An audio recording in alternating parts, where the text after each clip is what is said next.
Dejusticia.net, tu academia de oposiciones de justicia online, patrocina este vídeo. Dejusticia.net. Muy buenas a todos y a todas, mi nombre es John Fernández, soy abogado, profesor particular de Derecho y en el vídeo de hoy vamos a ver la 36ª parte de mi curso online sobre la Constitución Española.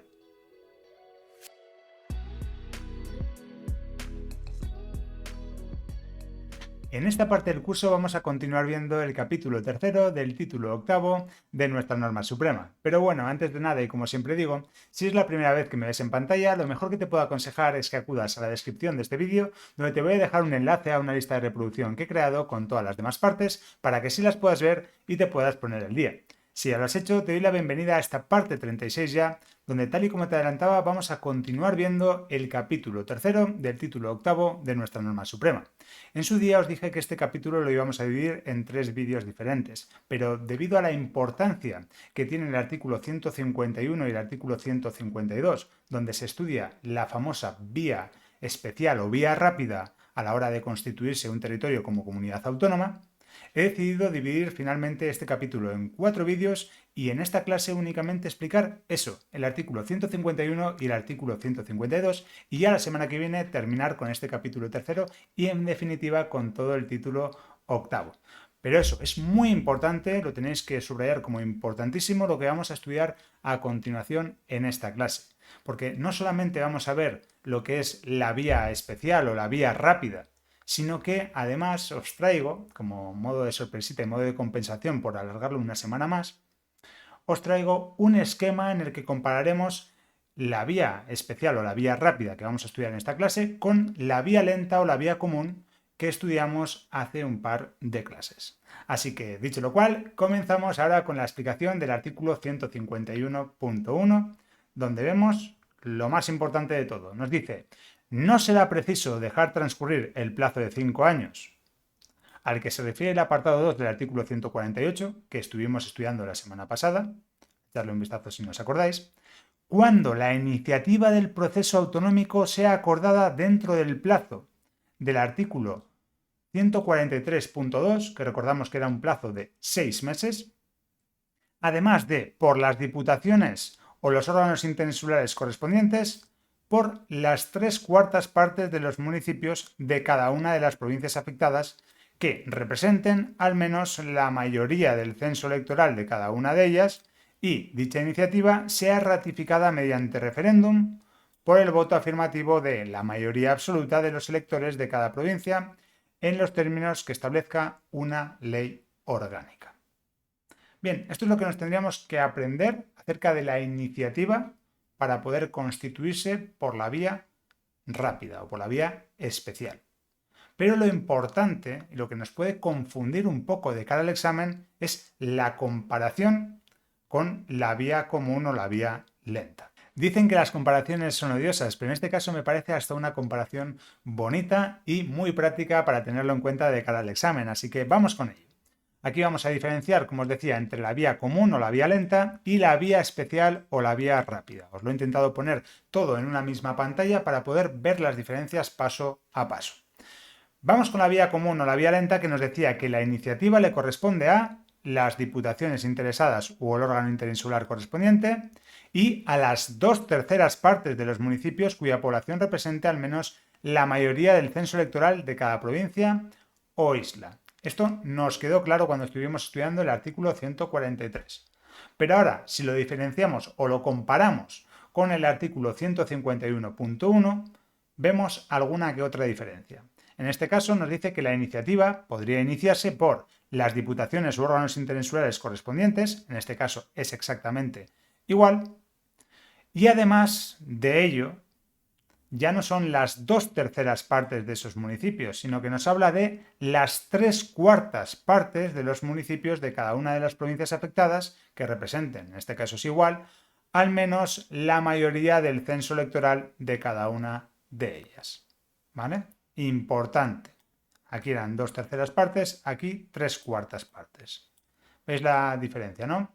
Si lo medimos en un porcentaje sobre 100, pues en el caso de la vía común o la vía lenta exigían un 66,66% y aquí en lo que es la vía especial o la vía rápida se exigen 3/4 o lo que es lo mismo, un 75%, en este caso, de los municipios de cada una de las provincias afectadas que representen al menos la mayoría del censo electoral de cada una de ellas.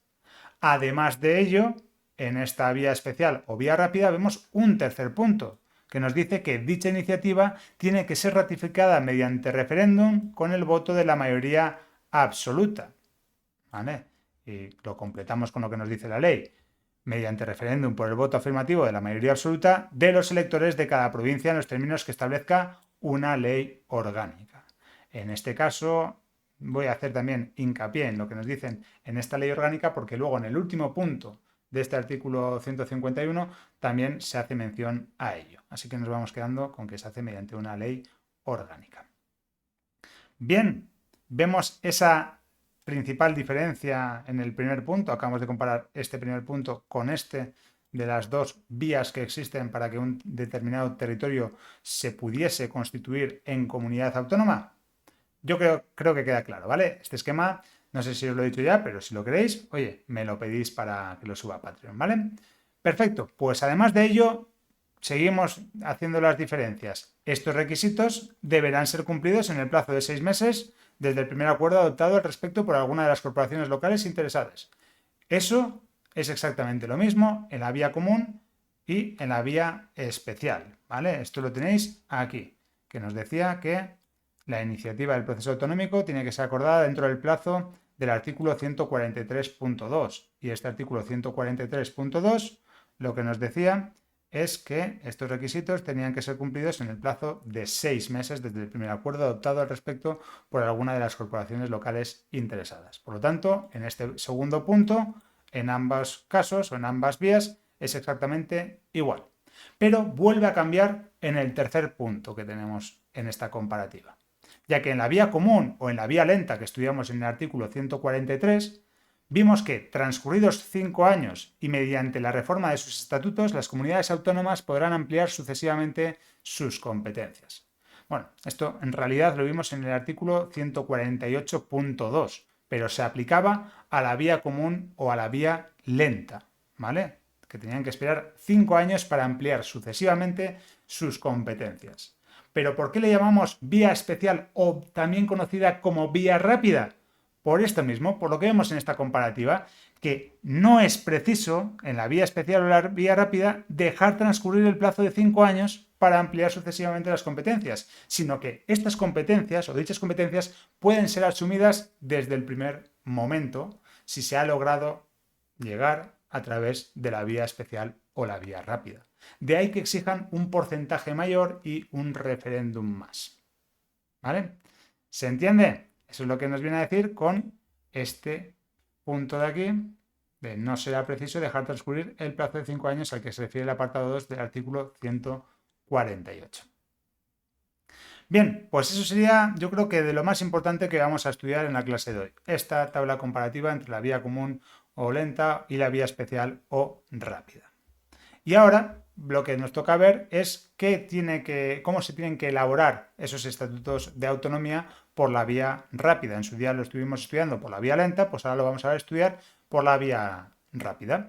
En esta ocasión no tengo una tabla comparativa, pero también lo podríais hacer o me lo podéis pedir para que lo suba también como esquema a Patreon, ¿vale?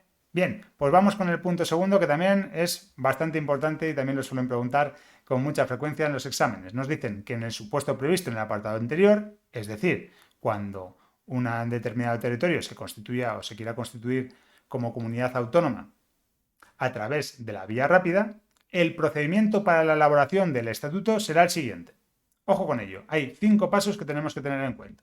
Primero, el Gobierno va a convocar a todos los diputados y senadores elegidos en las circunscripciones comprendidas en el ámbito territorial que pretenda acceder al autogobierno para que constituyan en asamblea a los solos efectos de elaborar el correspondiente proyecto de estatuto de autonomía, mediante el acuerdo de la mayoría absoluta de sus miembros. Es decir, entre todos los diputados y senadores de las provincias que se quieren constituir como comunidad autónoma, se constituye una asamblea y esa asamblea elabora un proyecto de estatuto de autonomía que tiene que ser acordado por mayoría absoluta de todos los miembros de esa asamblea. Primer punto. ¿Vale? Lo vamos haciendo de forma esquematizada. Segundo punto. Si se aprueba ese proyecto de estatuto que acabamos de ver en el primer apartado, lo que va a hacer es remitirlo, esa asamblea de parlamentarios lo va a remitir a la Comisión Constitucional del Congreso, la cual dentro del plazo de 2 meses, plazo importantísimo, lo va a examinar con el concurso y asistencia de una delegación de la asamblea proponente para determinar de común acuerdo su formulación definitiva. Es decir, también va a haber una Comisión Constitucional del Congreso que va a recibir ese proyecto de estatuto por parte de la Asamblea de Parlamentarios de ese territorio que se quiere constituir como comunidad autónoma y lo va a examinar. Lo va a examinar y tiene 2 meses para resolver. Y mientras está realizando ese examen, pues parte de esa Asamblea de Parlamentarios va a acudir para poder llegar a un acuerdo en los puntos en los que igual hay algo de conflicto, ¿vale? O para aclararle ciertas dudas a esa Comisión Constitucional. Si se alcanza este acuerdo, pues el texto resultante, es decir, lo que se haya llegado ahí, será sometido a referéndum del cuerpo electoral de las provincias comprendido en el ámbito territorial del proyecto de estatuto. Es decir, va a haber un nuevo referéndum en ese cuerpo electoral, ¿vale? De esas provincias. Y si el proyecto de estatuto es aprobado en cada provincia por, ojo con esto, la mayoría de los votos válidamente emitidos, es decir, mayoría simple, será elevado a las Cortes Generales. ¿Vale? Si ya cuando llegamos a ese referéndum y en referéndum se consigue una mayoría simple de esas provincias, pues será elevado a las Cortes Generales. Los plenos de ambas cámaras, es decir, de las cámaras de las Cortes Generales, que son el Congreso de los Diputados y el Senado, van a decidir sobre el texto mediante un voto de ratificación. Y aprobado el estatuto, el rey lo va a sancionar y lo va a promulgar como ley. Eso es si todo va bien. Si todo va bien, esos serían los pasos a seguir, los que hemos estudiado. Se crea la asamblea entre los diputados y senadores, se hacen el proyecto, se aprueba por mayoría absoluta, se pasa luego ese proyecto a la Comisión Constitucional que tiene 2 meses para revisarlo, hace la formulación definitiva con la ayuda de la asistencia de una delegación de la asamblea. Si se alcanza ese acuerdo, se somete a referéndum a lo que es el pueblo y el pueblo habla y dice, por mayoría de votos válidamente emitidos, si lo quiere o no. Si lo quiere, perfecto. Se pasa a los plenos de ambas cámaras, es decir, al pleno del Congreso y al pleno del Senado, y hacen un voto de ratificación. Si lo ratifican, perfecto. Se pasa el estatuto a el rey y el rey lo sanciona y lo promulga como ley. ¿Bien? Sencillito, ¿no? Pero, ¿qué pasa si no se alcanza un acuerdo?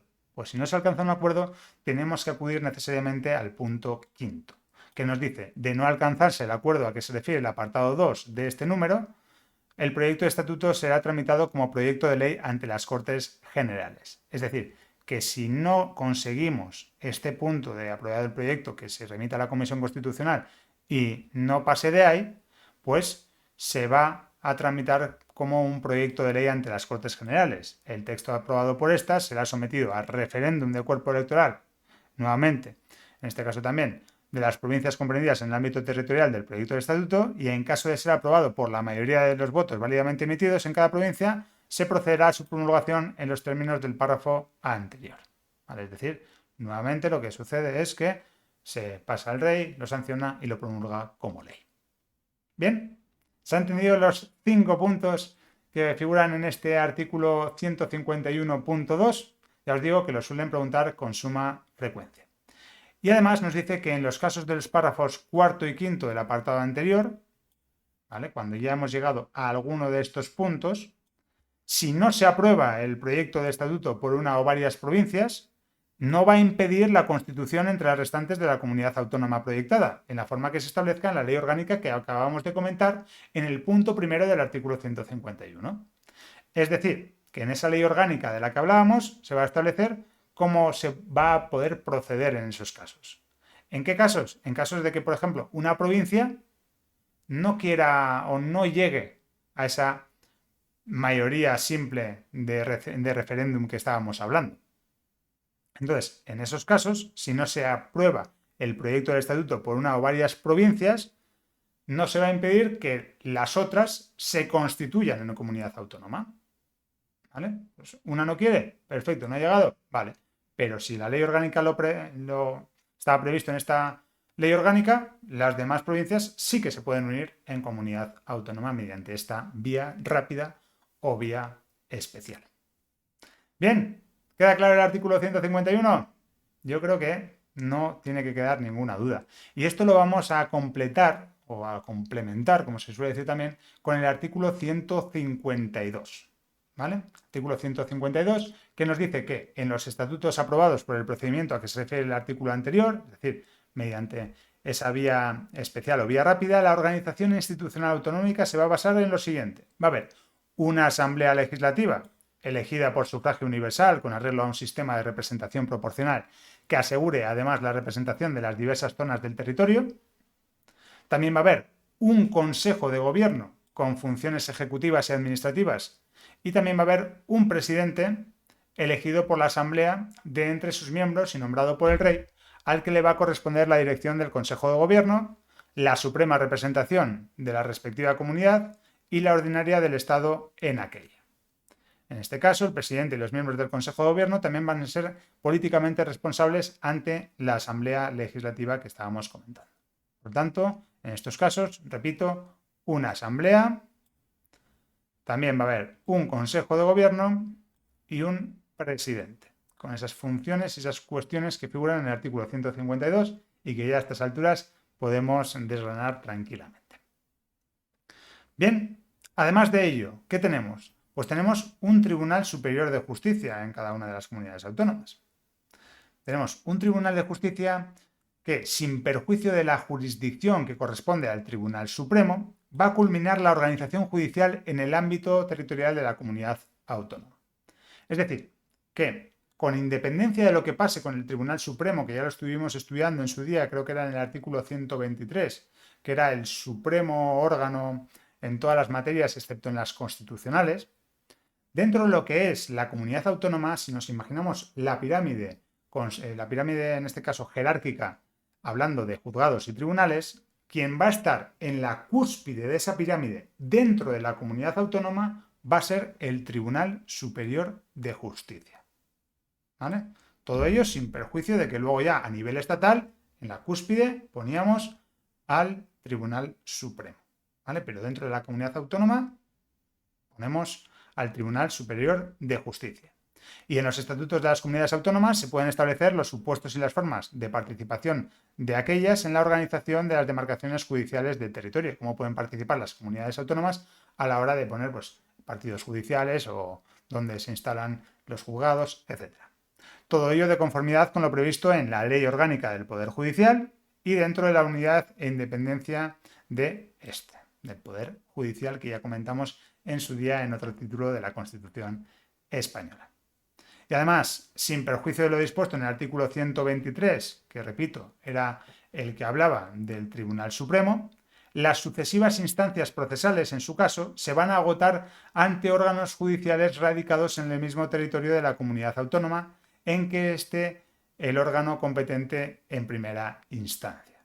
Es decir, que sin perjuicio de que luego nos tengamos que ir a Madrid ante el Tribunal Supremo, dentro de una determinada comunidad autónoma, si se ha iniciado en un determinado juzgado de esa comunidad autónoma, de un partido judicial, por ejemplo, las sucesivas instancias, es decir, cuando tengamos que recurrir esa decisión en caso de no estar de acuerdo, todo se va a llevar a cabo dentro de esa comunidad autónoma. Por ejemplo, en vía social, nos despiden y nosotros tenemos que presentar una demanda y la presentamos esa demanda dentro del lugar donde tiene la sede la empresa. Decidimos presentarla ahí porque se puede según la ley reguladora de la jurisdicción social. Bien, presentamos en los juzgados de lo social de, por ejemplo, Salamanca. ¿Vale? Perfecto. Si tenemos que recurrir esa decisión, y podemos, porque ahí va a haber cuestiones de materia y cuantía, no siempre se puede recurrir una sentencia, pero imagínate que en este caso sí. Si podemos recurrir esa decisión, ¿dónde se va a llevar a cabo el siguiente paso? Pues se va a llevar a cabo dentro de la misma comunidad autónoma. Y en este caso ya acudiríamos directamente al Tribunal Superior de Justicia de la Comunidad Autónoma de Castilla y León, y en este caso, al ser Salamanca, le correspondería al Tribunal Superior de Justicia de Valladolid. Pero bueno, eso ya simplemente es para que os hagáis una idea, ¿vale? Sería todo dentro del Tribunal Superior del ámbito de la comunidad autónoma en la que estemos. Es decir, por ejemplo, si se inicia una primera instancia o una primera demanda en Salamanca, luego esto jamás pasaría a otro territorio de otra comunidad autónoma. Es lo que nos viene a decir este artículo 152.1, tercer párrafo. ¿Vale? Perfecto. Pues bien, ahora terminamos con los puntos 2 y 3, que nos dicen que una vez sancionados y promulgados los respectivos estatutos, solamente podrán ser modificados mediante los procedimientos en ellos establecidos y con referéndum entre los electores inscritos en los censos correspondientes. Es decir, que para poder modificar un estatuto habrá que estar a lo que diga en el propio estatuto de autonomía y aparte hay que hacer un referéndum entre los electores inscritos en esos censos. ¿Bien? Y terminamos diciendo que mediante la agrupación de municipios limítrofes, los estatutos podrán establecer circunscripciones territoriales propias que gozarán de plena personalidad jurídica. Es decir, que se pueden juntar varios municipios que sean, pues, que tengan frontera entre sí, ¿vale? Que estén cerca, que estén al lado, y pueden establecer en esos estatutos que tienen personalidad jurídica propia esa agrupación de municipios limítrofes. Eso ya en virtud de lo que nos diga el Estatuto de Autonomía de cada comunidad autónoma. Bien, pues como os decía, por aquí vamos a dejar el vídeo de hoy. Solamente hemos visto 2 artículos, pero me resultan de vital importancia y quería que quedasen claros en un principio. Como os decía, tenéis aquí el esquema que os lo voy a subir también a Patreon si queréis. Lo vais a tener en mi canal de Patreon en la primera línea de la descripción, y en la segunda os voy a dejar un vídeo en el que explico cómo os puedo ayudar a través de esta nueva plataforma. Lo dicho, la semana que viene continuaremos con el artículo 153 y siguientes hasta terminar todo el título octavo, y si no os lo queréis perder, ya sabéis lo que tenéis que hacer. Lo tenéis por aquí debajo. Es decir, suscribiros al canal si aún no lo estáis de forma completamente gratuita, activar la campanita para que YouTube os avise de cuando subo un nuevo vídeo, darle un me gusta a este para hacérmelo saber y sobre todo, y lo más importante, es compartir este vídeo para así poder ayudar a más gente y para que así esta gran familia que juntos estamos creando pueda seguir creciendo. Lo dicho, nos vemos la semana que viene con un vídeo nuevo. Un abrazo y mucho ánimo.